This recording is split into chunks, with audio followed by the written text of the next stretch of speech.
Hi. As a visitor, I'd just like to acknowledge the traditional owners of the land and their elders, and also the stolen generations. Here in Victoria, you're much better at making sure you don't remove quite so many children from their mothers as we do in Queensland, but it's still an issue. And my view is, as long as Aboriginal children are overrepresented in those children who are removed from their families, this is an issue that we're not going to solve. And so related to that, what we've heard today, haven't we, is that homelessness is a complicated social problem. But I try in my work not to think about it as a social problem, because I spend a lot of time with people who have lived experience of homelessness and I don't. So you have to take my comments with that in mind.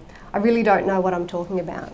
But what I do know is that homelessness is complicated, and that at the bottom of homelessness is a lot of grief and trauma and misfortune, and not bad luck. It's not bad luck, it's crisis.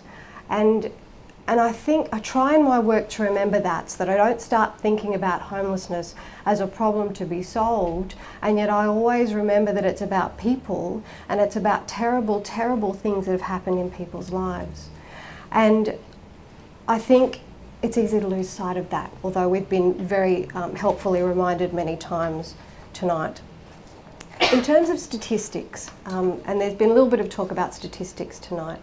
Last week, the Australian Institute of Health and Welfare released its Specialist Homelessness Services report that it does every year to tell us a little bit about who is accessing homelessness services around the country. And this year, there were some very troubling trends continuing and starting to emerge. And interestingly, I want to speak about something that's been mentioned already, and that is the rise in female homelessness. So now we're seeing 60% of people accessing homelessness services are women, and 28% of people accessing homelessness services are under the age of 18. So what we've seen in recent years is homelessness change from being a predominantly middle-aged male issue to being very, very much an issue that concerns women and children, as well as everybody else who has experienced trauma and misfortune and ill health and unemployment. What we're seeing is a growing body of women with children who are homeless, often for reasons of family violence, but also for reasons of poverty. Now, as a mother, that terrifies me, and I think that's why I continue to persist in this area of research, as difficult as it is to hear these stories, because it troubles me deeply. And as I say, as someone without lived experience, I'm coming at it from a different perspective. I'm coming at it from a privileged perspective, but I'm still a mother. And that puts me automatically in a potential position of vulnerability, because I don't only have to house myself, I have to house my beautiful little ones. And that means I'm vulnerable. And so I think of those women with young children in that position, and it terrifies me. It terrifies me that that could be me. The other thing we're seeing in terms of trends is that the fastest growing group of people experiencing homelessness, and they're a small group but they're growing, is the over 65s.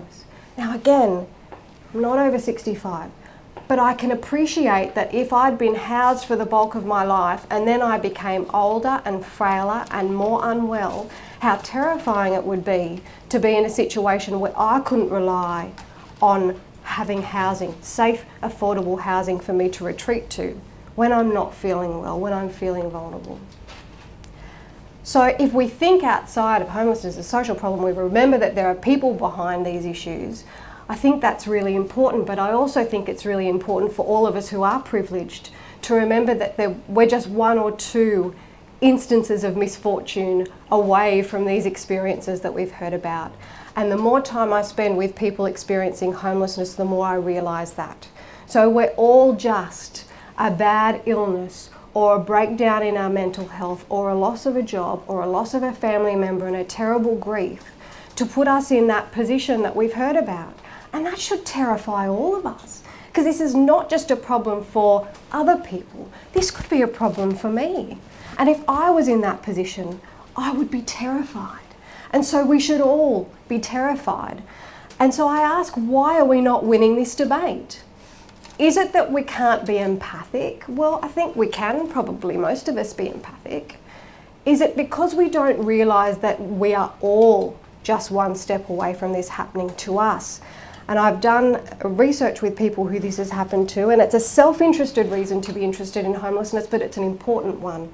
And I had one woman who had lived a comfortable life for a long time. She had 4 children, and then her husband lost his job, and they lost their house, and over about a 6-month period, they went from living comfortably to being homeless. And I always show my students this quote, because I think it's very important for us to remember. What she said to me about the first time that she rocked up to a homelessness service. And she said, we walked up and a boy said to me, held the magazine up and goes, you want the newest issue of, must be a big issue, right? Whatever it is. Can you help the homeless? It's $4. And I had to swallow, because I just looked at him and I said, sorry, matey. I thought, 1, this is the first time I've not had $4 in my pocket. And 2, I felt like saying to him, mate, we're homeless as well. We don't look like it, but we are. So these stories should terrify us. Once we accept that people generally don't choose to be homeless, and once we accept the fact that actually all of us are potentially one step away from being homeless ourselves, we then need to ask ourselves the question that I ask myself every day, and every lawyer in the room asks themselves every day. Why on earth would we ever think that the most appropriate response to the trauma and misfortune that we've heard about tonight is to charge people with criminal offences, bring them before a criminal court, impose a penalty, and then, if they're lucky, send them away with a fine. And if they're not, potentially imprison them, if they've been before the court enough times that we don't know what else to do. By what logic can we possibly think that that is the appropriate response? When we teach students criminal law, and you'll all be familiar with this, criminal law 101, you need 2 things for something to be a crime. You need actus reus, a criminal act, and you need mens rea, intent to commit a criminal act. Now, we can philosophise about what intent means in various situations, but at the end of the day, as soon as we criminalise someone for behaviour that they have no control over, we lack 50% of the criminal law puzzle. And yet, we still do it. We still put people in prison, we still fine people for offences when by definition they are not able to pay. So whether we look at this from an empathic point of view or a self-interested point of view or just a matter of logic, it's pretty obvious this is not the way to go. So if we're not convinced by that, if we're not convinced by common sense, morality or whatever else, I'm here to tell you today that there's another reason why we shouldn't criminalise people who are homeless for behaviours that they often can't control or have any bearing over, and that is because it's actually cheaper to help people than it is to process them through the courts. So I don't think my students realise this until I show them the statistics. Everyone thinks it's really expensive to enforce a right to housing. So we don't have a right to housing, we don't have a right to a social safety net because it would be too expensive. Well, let me tell you, as I do my students, how expensive it is for us to maintain our justice system. So in order for us to keep our criminal courts, our prisons, legal aid and prosecution services running, that costs us $7 billion a year. Before we even start, that's not including the police service, that's another $10 billion, a portion of which is being used to criminalise people who have no choice but to behave the way they are. Now, you guys are familiar with this because the Victorian Magistrates Courts have the fastest growing rate of criminal initiations in their courts across the entire country. And in fact, in the Victorian Magistrates Courts, you are now criminalising more people than any other state, including New South Wales. So your trend in Victoria is in the wrong direction. There was a 48% increase in 2010-11 to 2014-15 alone in your criminal lodgements in your magistrates court. Now, who goes before magistrates courts? Well, it's the low-level offences, right? So people who are vulnerable, who are coming before a court because they have no choice but to engage in behaviour in public that would be legal if they did it in private, come before the magistrates courts. So, and I can't get your figures in terms of breakdown on offence type. Some of you should Freedom of Information that. I think it'd be really interesting. But globally, there is an upward trend. So that should concern you here. Now, what's interesting is that in the United Kingdom, the trend is the opposite.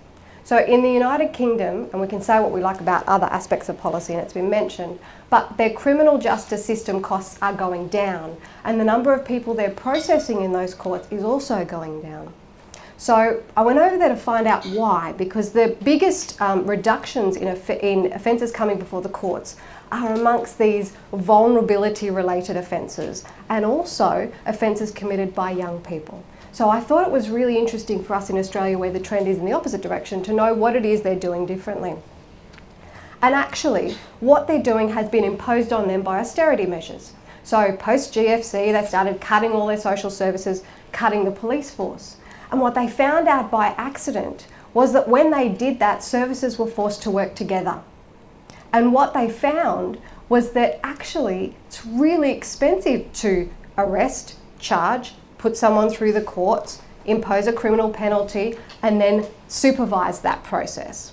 So they started keeping people out of the courts because it was cheaper. So they started, instead of arresting people, calling up a housing service and saying, we've got one of your tenants, can you come and pick them up? Or calling a mental health service and saying, we've got someone here who needs help right now, can you come? So if we're not convinced by self-interested moral argument, we could also be convinced by simple numbers. It is cheaper to help someone than it is to criminalise them, and that's before we even talk about prisons that cost $200 a day per person. So the law is doing a lot of things that are unhelpful. Is there a way that the law could be used for good? Well, I come from Queensland. You'll be aware it's a very conservative state. It's very hard for us to make rights-based arguments, and so we don't do it. But we look to you guys to be the leaders in terms of human rights. You and the ACT, and we look at your law, and I teach my students about it, and they're fascinated. They're fascinated about a jurisdiction that thinks that these things are worth protecting, right? So what does your Human Rights Act, Charter of Human Rights and Responsibilities say? Well, it includes fundamental rights like the right to be free from arbitrary interference with one's home, right to be free from cruel, inhuman and degrading treatment, right to equality before the law, freedom of movement, right to life. So can you tell me, is it not cruel to fine someone who by definition can't pay that fine? Is it not cruel to criminalise someone who is asking a fellow human being for help? That's what we do every time we charge someone with begging. Is it not arbitrary to take someone's possessions because they have nowhere to store them? Is it not arbitrary to charge potentially someone with an offence for setting up shelter for the night? Is it not arbitrary to permit a landlord to evict someone for no specified reason? And so it goes. So when my students get excited about your Charter of Human Rights, I have to realign their expectations. You could be the leaders, and in some ways you are. But, and I'm obviously I was thrilled to hear that your proposed changes to the activities local law didn't go ahead. But there's so much more that could be done.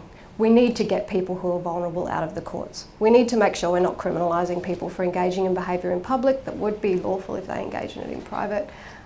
We need to stop evicting people for no reason, and we need to stop evicting people to homelessness. In other countries they do it.